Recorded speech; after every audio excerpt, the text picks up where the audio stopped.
You're listening to the End Zone Scoop, where three girls, two Brits and one American, discuss the beautiful game of American football. So join me, Liz Bandari, NFL Girl UK, and my co-host Dayna O'Gorman from Our Turf Football and Shona Duthie from 99 Yards. Enjoy the show!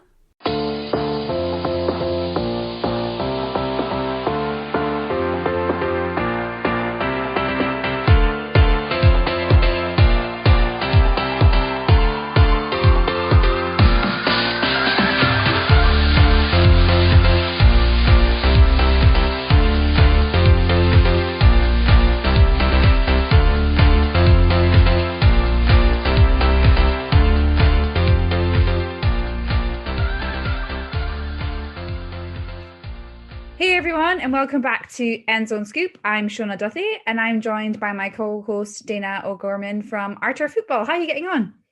I'm doing well, thank you. It's just the two of us today.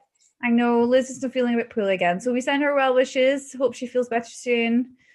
We miss her. Yes, we do. Get better, Liz. So we've got quite a lot to chat about tonight, really. We have the need for the playoffs to be in a bubble, and I've been speaking about this in the 99 Yard podcast as well, chatting about should we feel sorry for the Broncos in their situation and the Ravens. The Steelers are still 11-0, but we'll see how long for. And of course, the ramifications on the decreased salary cap for next season. So I think we should kick it off with the need for the playoffs to be in a bubble. And I know you're quite strong on this one.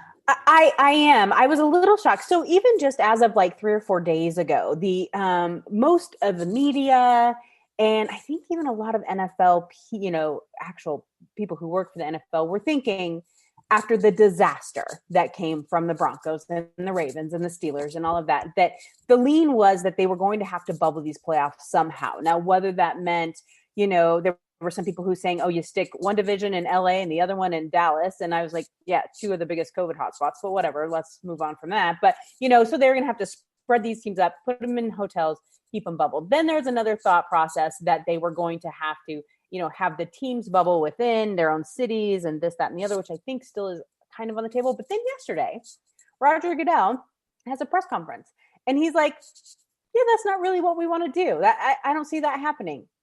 What? I mean, it was just kind of, he said it was more of a media fed thing, which was interesting to me. And I'm not saying that it's not, but there's got to be some logic behind this. Unless Roger Goodell thinks that he's going to trump all the healthcare workers and the essential workers and the teachers and everyone else that needs this vaccine and give it to his NFL players first, which I put nothing past the NFL. But if the vaccine is even ready at that point, it's still not going to matter. You still have too many people who are going to need to be quarantined of some sort. Now, I know one team in particular is doing very good at that with the Seattle Seahawks not having any positive COVID players. But I want to think about the ramifications of doing nothing. So we look at what has happened just over the last week. The Denver Broncos, we're just going to take them. Oh, I know we talked about this, but they lost every quarterback they have. What if that's the NFC Championship game? Is that fair to, let's say, whatever team makes it, let's just throw it out there, let's just say Green Bay, and all of a sudden their entire quarterback room goes down for the NFC Championship game? Are they going to just keep rescheduling it and rescheduling it and rescheduling it? Because they sure as heck didn't for the regular season, so we wouldn't think that there's a precedent to do that for, well, unless you're the Ravens, I guess. But so, I find that interesting. What happens if you actually get players that are sick and they're gone for 2 weeks? Instead of, or even 3 or longer? I think it's illogical to assume that once the playoffs start, that the protocols will work better and everyone will be fine. To me, you have to either bubble them within their own city, keep them completely quarantined to a hotel during the actual playoffs, or bubble the playoffs themselves. Yeah, I mean, I'm quite strong on this opinion as well. I don't think they've had I think actually the NFL has been one of the worst for a contingency plan with COVID. I just don't think they've thought it through at all. Like and I spoke about this the other day. They bent over backwards for the Titans, for instance, at the start of the season, I'm not saying it's the Titans' fault. Well, kind of is the Titans' fault because they did practice illegally. But moving on from that, like next. they changed their fixtures for them, and then they decided actually you're just gonna have to play now. But like you said in the podcast a couple of weeks ago, I don't understand why, because they have 3 Super Bowl dates. They can easily push this back, and the cases in America like are getting higher every minute. I had to turn off CNN because that purple banner was giving me like the fear, and I don't even live in America, about how many deaths there was and how many positive cases kept rising every day. This isn't going away anytime soon, and I think people forget that you can go to a shop and touch a loaf of bread that somebody's touched that's got COVID-19, and that's how you can get the virus. That's how easy it can spread and rapid it can spread, and it can be, and that's the thing that people are forgetting. And I think these guys, you know, are humans at the end of the day. Like they are, yes, they play for our entertainment, but they have families to go home to. Some have underlying health conditions, which if they get COVID could mean some like really bad things for them. You know, I think he got drafted for Washington, but I'm not sure where he's at now. And he had like a heart defect when he was younger. Like they don't know if things like that can crop up with this virus because it's so unpredictable. And for him to come out and say that we don't need to bubble for the playoffs is a bit short-sighted, because it's literally next month that it begins. Right. And the interesting thing about this too is Roger Goodell also seems real hell-bent on keeping that original Super Bowl date, because otherwise it would have been logical to reschedule the Broncos game, reschedule the Steelers-Ravens game to week 18, to the end of the season. Now, what that would do then is bump back everything else, understood, but they already got rid of the date in between the Pro Bowl, between, you know, that extra week. They have that flexibility. And like we said, he said at the beginning of the season, they had 3 dates that they could use for the Super Bowl. But now he just seems hell-bent on keeping the first one, which someone brought up to me, a really good point, that means they probably started putting contracts into place. They were feeling so good about the way they were handling everything. They started putting those contracts into place. Well, I'm sorry. That's just not real life right now. And I think there needs to be more flexibility for the players and for, you know, the teams and their families and the NFL. They could make it happen if they wanted to. So yeah, we'll just have to wait and see what happens with that. But it looks like he will probably be standing firm, and we're probably not going to be backing him anytime soon. I don't think with so. that position. He's not listening to me, that's for sure. He doesn't even know who we are. He should know who we are, because we're going to run the league one day, apparently, you know. Apparently. Yes.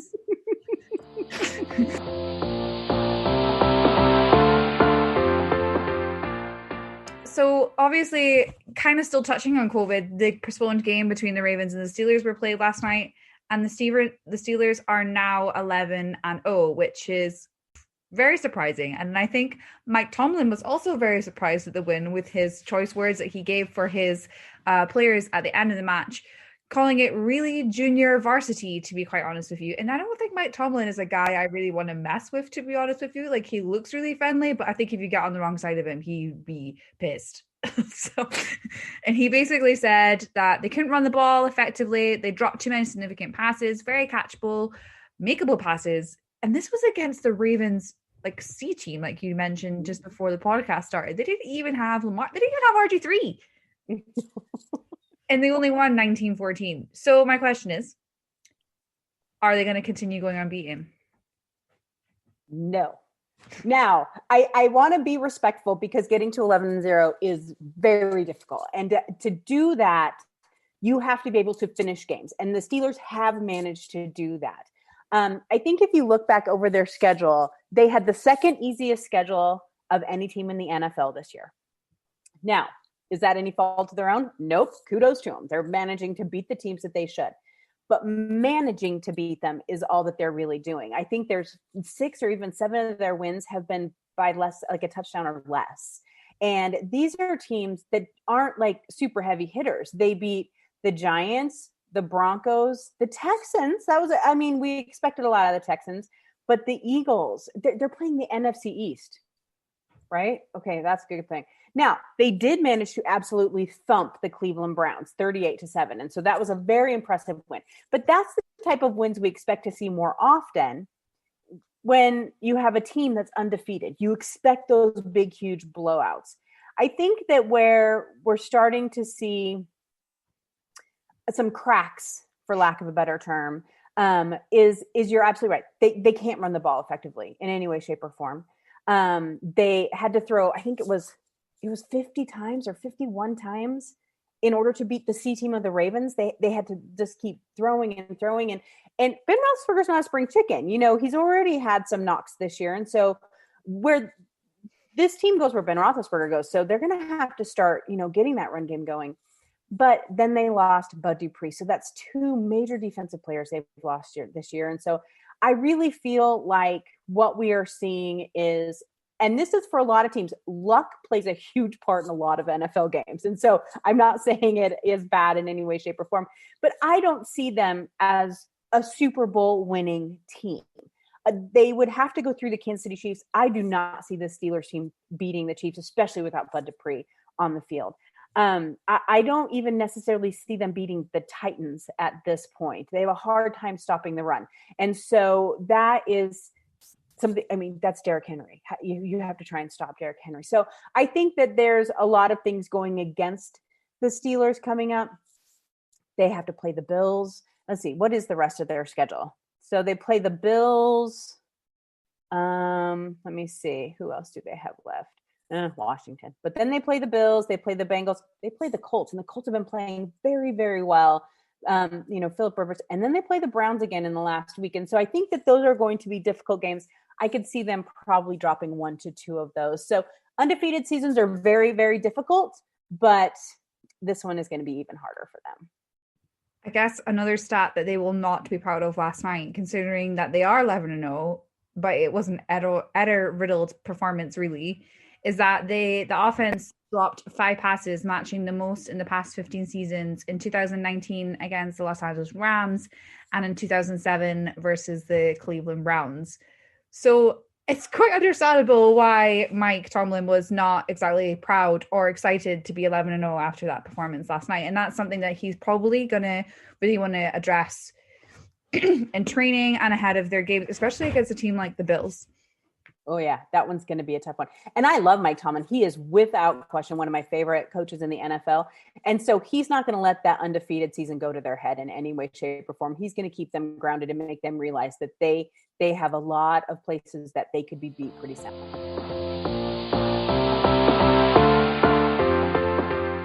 So now we need to talk about the ramifications of the decreased salary cap for next season. First of all, the Saints is one I'm paying particular attention to because that is a mess. They are going to be so much higher over the salary cap, and I don't even know where they begin to start with that because they just gave Alvin Kamara a new deal. So that'll be very interesting to see how all that plays out. But they're not the only team that will suffer from this new decreased cap next season. You mentioned that NFL.com did a really good website about it, and they've listed 3 potential challenges that teams face. First of all, the use of the franchise tag will become more difficult, which I'm not sure is a bad thing. Right.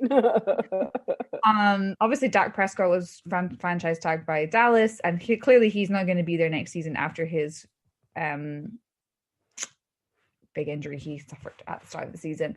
But there's better examples of a franchise tag that has worked, but that's one particular example where it hasn't. Teams of less draft capital may be in for longer periods of hardship, and a major threat to veteran roster spots, which I suppose is a really big one because sometimes that's how teams build their Super Bowl around. Because if you look at the Rams a couple of years ago, I said if they didn't win the Super Bowl when Goff was still on his rookie contract, they'd find it quite hard to mount a challenge because he would have to get his big quarterback deal. And sometimes those veterans who would just sign on to that 1-year deal are there for that Super Bowl run, and it really works really well. So that I think that is one that we're really going to see teams struggling with not being able to get a number of veteran players, and they might be forced to take minimum contracts, which a lot of the older guys might not want to do. So yeah, I guess we should just dive right in and chat about it because it's going to be so messy and interesting, I think, in the offseason next year to see how the teams deal with it. It really is. So what's interesting is teams and fans and players have all gotten real spoiled that every year there's a nice big bump in the salary cap because teams are making more money. There's more revenue coming through from merch and television deals and all of that. Well, obviously that's not the case this year, as there's going to be quite a drop. And over at NFL.com, Scott Pioli wrote a great article, and that's the one that you were referencing. Now, Scott Pioli, as a lot of you guys may or may not know, but he has been an NFL executive for years. Love him or hate him, and there's a lot of people on both sides of that fence. But this is something that he knows about and he understands. And you are absolutely right that he specifically talked about the Saints as of right now, and I know it's in here somewhere, that the Saints, I believe, are $94 million over the cap before they even hit go. But they're expecting the salary cap, to be about 176 million. So that's going to be about 11 or 12% lower than this year. So what that comes in are these teams, where it affects them the most, these teams coming in who have a quarterback to pay. Dallas, wherever Dak Prescott goes, to be quite honest with you. You have these bigger contracts for lots of people. Teams are going to have to look at those and say, well, we can't afford to franchise you. And because those numbers are too huge. And we can't afford to give you the contract you want. So what that is going to start to play into is it a shorter contract with maybe a little bit more money? Or is it a longer contract with lower level, amount of money? Free agency is going to be hit. These players, Jadeveon Clowney, this year, perfect example. He wanted a certain number from a team. And there were 3 or 4 teams that were in the play, but he never got to the number that he wanted. I think it was 20 million that he wanted. And teams were just not willing to pay that. Until he finally found the Titans, figured out something with them, and he took a much lower dollar amount than he wanted originally. But here's the thing. We're going to see that all over next year. Some of these free agents who want new contracts, who, are going to look, like you said, a team for a Super Bowl run. They're toward the end of their career and they just want a ring. Those aren't going to happen at the dollar amounts that those players want. So then they're going to have to decide, is it worth playing one more year for half of what I wanted? Because nobody has any money. And I think that'll be the biggest thing. We're going to see a lot more negotiations. I don't think you're going to see that free agency frenzy that we usually see right at the beginning of the new fiscal year, just because the teams are going to have to weigh out, what is really, truly their need and how they're going to fit that in under a budget. It's the more boring side of football for a lot of fans, but to me, it's fascinating because this is how you build a team. And the rug has been yanked out from underneath of them for at least 1, maybe 2 years. Yeah, I totally agree with what you said. Like we have a saying over here. I don't know if you guys maybe say it as well. He who pays the piper calls the tune. But I feel like that's not really going to happen next year because it's basically, I said, the person who provides the money for something has the right to determine how it's spent. But obviously it's way lower. And teams have already gone way over budget. The Saints look like, that meme when it's like, oh, it's payday, I'm really skinned, but woo, spending all my money. right. Yeah. I think we're going to see, I also think that we're going to see a little bit of shuffling. So some of these players that have giant contracts that come due, I mean, we've been talking a lot about Jared Goff lately because his contract is ridiculous, but I think that they're on the hook for him for is it 28 or 30 million? It's not like they can just cut him and not be responsible for that money. They still are going to, you can't just cut that player without their guarantees. So then you're going to have that weighing back and forth to, well, do we just suck it up and keep him because we're going to owe him extra anyway because of the guaranteed? And then you have all that dead money, but that's going to cost you, let's say, another veteran player that might get you where you want to be. I'm interested to see the balancing act that's going to come out of that. And then to put on top of all of that, which is just crazy, is the draft this year is going to be so bizarre. So it is going to be harder to hit on the draft this year than any other year. We haven't seen a ton of these players play. They're playing teams they normally wouldn't because of COVID and everything was pushed back. There's some football teams that aren't even going to start playing till spring. And so a lot of kids won't have played at all this year when they enter the draft. So it's going to be harder to really hit those superstars in the draft this year.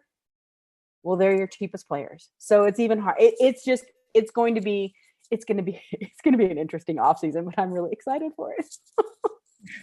Next year's draft reminds me of that film called Signs. I think it was Mel Gibson or something in it, where the first movie was super good, and then the second half, it's like they lost budget and they came with these really random aliens walking about in suits. That's what the draft reminds me of. Oh my gosh. M. Night Shyamalan, you are the draft king now. Oh my gosh, that's hilarious. Only Shona. She's always the one that comes up with the titles. I'm telling you every time. But you're not wrong. You're not wrong. It's like the budget version of Wolf of Wall Street. Right. Moneyball reverse. That's what this is going to be. Reversed.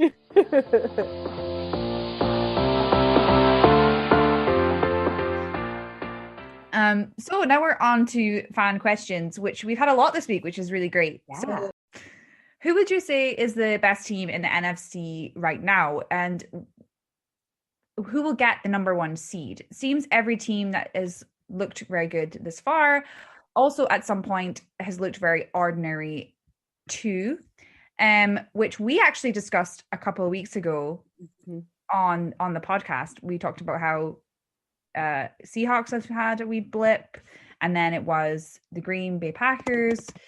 So who do you think will get the number one seed in the NFC East? It's a very good question, which was from Graham, who always puts in a question every week. So thanks, Graham. What do you think? We appreciate you, Graham. This is a harder question. This is a much harder question than if you were talking about the AFC. And I think that's probably why he asked it. So if you look in the NFC, you really have a handful of top contenders. So you have Green Bay, the Saints, Tampa Bay, although they've looked questionable lately too. The Seahawks, the Rams are still right there, kind of in the thick of it. You have this kind of handful of teams that really, just depending on injury and how they finish, could easily get that top seed. I really think that right now, I believe it's the Saints that have the track, like a track to the number one seed. But at the same time, Drew Brees is not playing right now, although everyone's happy about Taysom Hill. That's a whole nother conversation because he should not be playing quarterback. Jameis should be playing. I'm just going to say that. So, but they, and so they have some definite question mark and injury issues. We don't know when Drew Brees will come back. So we don't know how they're going to be able to finish the end of the season. Green Bay, it looks like they're getting stronger every single week. But they also got their butts handed to them by the Tampa Bay Buccaneers, who now look like they're questionable. So it's so weird. And then you have Seattle, who seems to be getting better. Their defense is definitely getting better. And they also have a 4-game stretch that they should just blow right through. So it's going to come down to who finishes the strongest. If I had to take a guess, and it makes me a little nauseous to say it, I think Green Bay's going to end up with the number one seed. I'd really love to think that Seattle could, because of course I am a fan, but at the same time, I also know they still have to play the Rams one more time. So that makes me a little nervous, but so it'll be interesting to see what happens. But my guts probably tell me Green Bay right now. Yeah, I would agree. I mean, there's some games where we talked about that Aaron Rodgers looked like a completely different quarterback and he got completely rattled in games, which we were really surprised at. But they seem to have the overall kind of package at the minute. But I wouldn't rule out the Saints completely, but I completely agree with you on that, Taysom Hill. I looked at his stats from the weekend. They were not great. They were like, yeah, he rushes, which is great. And, he's managed to get some rushing touchdowns. But teams are going to work that out pretty quickly. Oh, yeah. Very quickly. I mean, they were playing against a Broncos team who didn't have a starting quarterback, any three of them. So everyone's like, look, they blew the Broncos out. Anyone would have blown the team out. I would have beat the Broncos myself. I know. That's true. I think he connected on just 9 out of 16 passes for 78 yards against the Broncos, and he had an interception. Ridiculous. I'm a huge Winston fan, so I don't really get it. I will stand on that hill. I get that the Saints are trying to figure out who the heck their next quarterback is going to be, because this injury was a real eye opener and a reality check for the Saints. I don't think Taysom's it, but I'm just going to let that be there. I'm just going to let that go because there's a lot of Hill fans out there. A lot of them. I think that Taysom Hill topic could run a long time. So yes. We'll save that for another podcast. Okay. Okay, so the next question is, will the Jets go 0-16? And that is from Matt Cullen. Now, Matt, I don't know if you heard the podcast a few weeks ago where I let loose on Adam Gase, and I'm still pretty mad at the Jets for not sorting this out. But then people are like, oh yeah, they're tanking for number one spot. I don't care. I really don't care. Adam Gase is like, if you've ever seen the Disney film Anastasia, he is the Rasputin in that film, like where he is just completely sucking the life out of that Jets team and players. And people are saying that they need to tank to get Trevor Lawrence because he's going to be the next up and coming quarterback, which to me completely discards Sam Darnold as a quarterback. I don't actually think he's as bad as they're making out. He's been under Adam Gase. What's he supposed to do? Like, yeah, I mean, I think they will go 0-16 in my opinion. I can't see them winning a game. I can't see them stringing that confidence together, and I don't think Gase is going to rally his players to do so because I don't think they believe in him as a coach out of they said. And I think that when statements come out from the Jets saying that Gase's coaching team is really backing him and it's really great, that doesn't really these statements to me are always just like, oh, we need to say something because there's rumblings that he's going to get sacked. I don't think they're going to do it now. I think if they're going to do it, they would have done it a few weeks ago, and they haven't done. And if you look at the Lions, where they just sacked Matt Patricia last week, obviously the downfall for him was the defense couldn't string any good performances together, and he was the defensive mastermind, so that's why it kind of fell apart for him. I actually think the Lions are a more promising prospect next season than the Jets are, even though if they get the number one pick, and yeah, they I think they would get more than one pick in the round, and I think they also get a compensatory pick as well. I think if you look into it, they have a handful. Yeah, I just don't think that's the answer, and I feel like the roundabout at the Jets is just too much. It's constant with them. They changed their coach, they changed their quarterback, they changed their players. Gase couldn't even get Bell playing. Like, this guy can no longer get a job. Okay, this is what I think of the Jets. So that's what Dolphins fans said when he got fired from there. There's no way he'll ever coach again. And then the Jets, and we're like, what are you doing? Listen, here's the thing. Adam Gase was living off his coordinator days when, he was, the quarterback whisperer. And then he went to Miami and had a disaster. And now he's been in New York with another disaster. I agree with you. They're not going to fire him during the season. Why bother? So that they can get, 2 wins. Now, for me, I think that would actually be a boost for the players. I think that you would see them playing better. I think that if you got someone else in there, you'd see a huge improvement out of Sam Darnold. I think that they are screwing this kid, just like Washington did to Robert Griffin III. I will never get over that. I'm so mad at Mike Shanahan. They ruined his career. Absolutely ruined. They made him play injured. They hurt him. I hate it. I hate it. And I see that happening because you all of a sudden see this Sam Darnold hate. And I'm like, are you kidding? Put that kid with the right coach. I think he might not be elite, but he would be a serviceable quarterback. And I don't think he's getting the chance there in any way, shape, or form. I do think that they probably will go 0-16. I think they're going 0-16 purposely. But until you find the right person to go to that team, and it's not just the coach, you have to question whoever hired him too. And I think that he's still there also.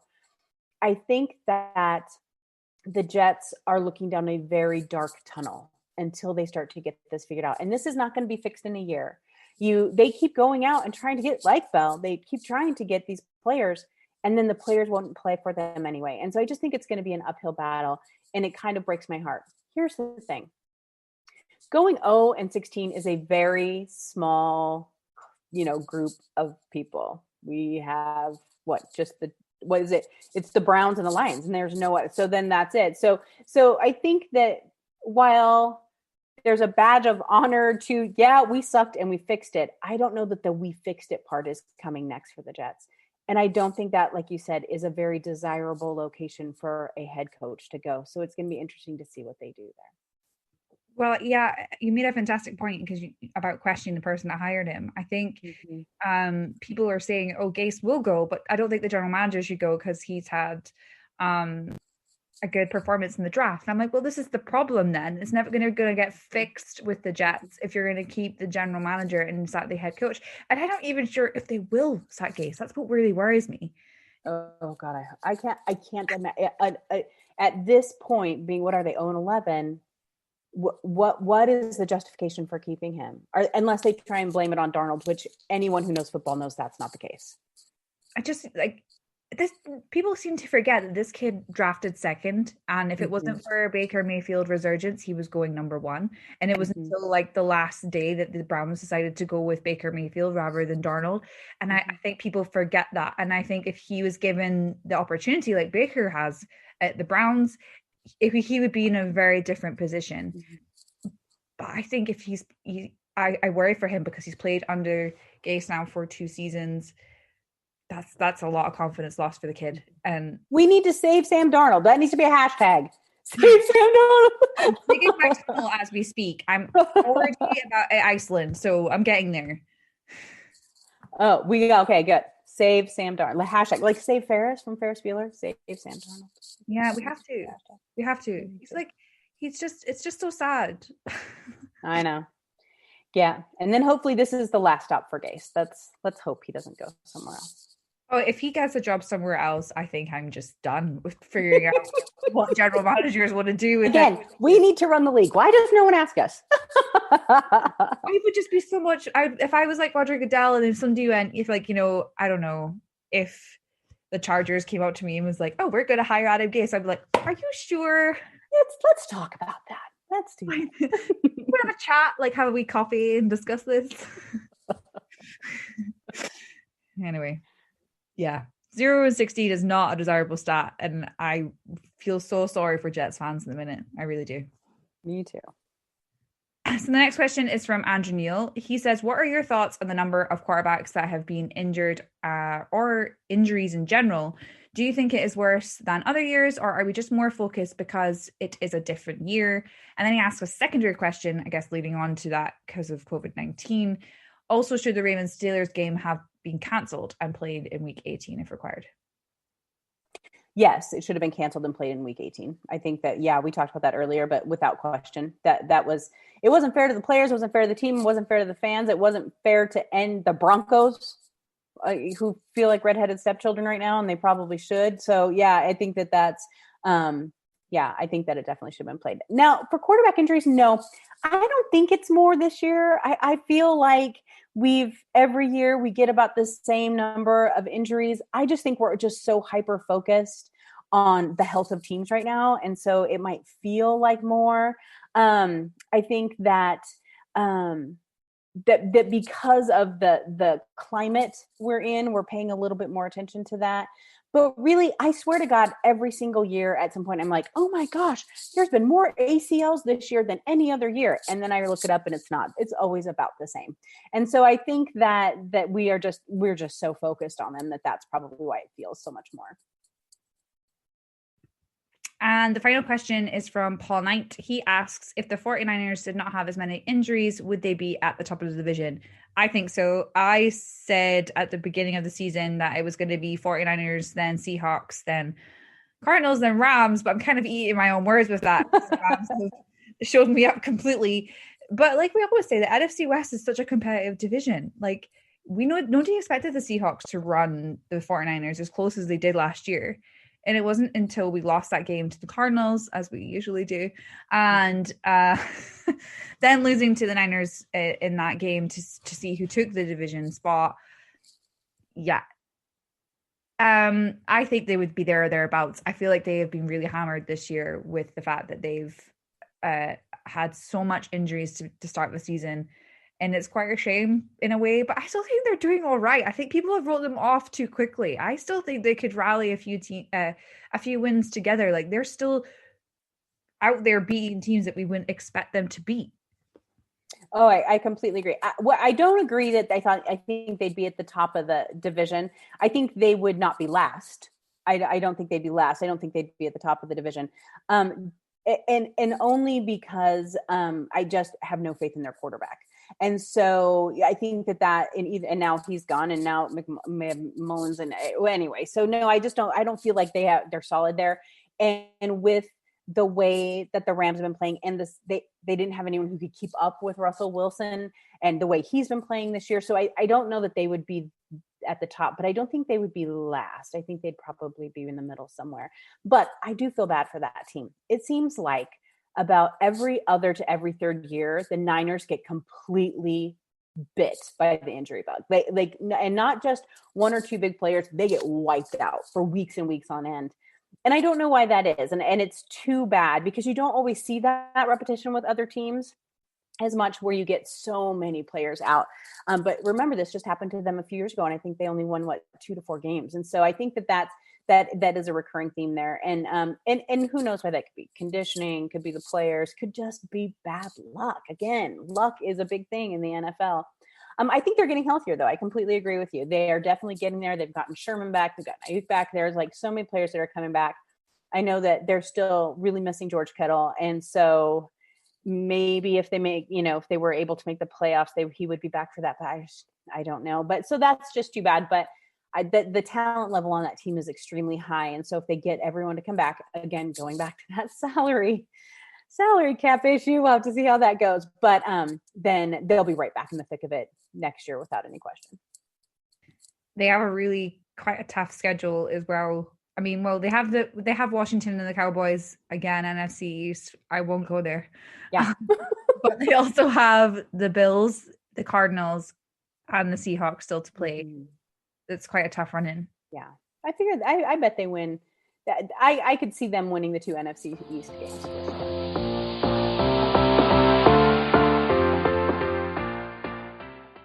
Well, that's all for this week's episode of the End Zone Scoop.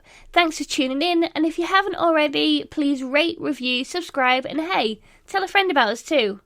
Until next time, thanks for listening.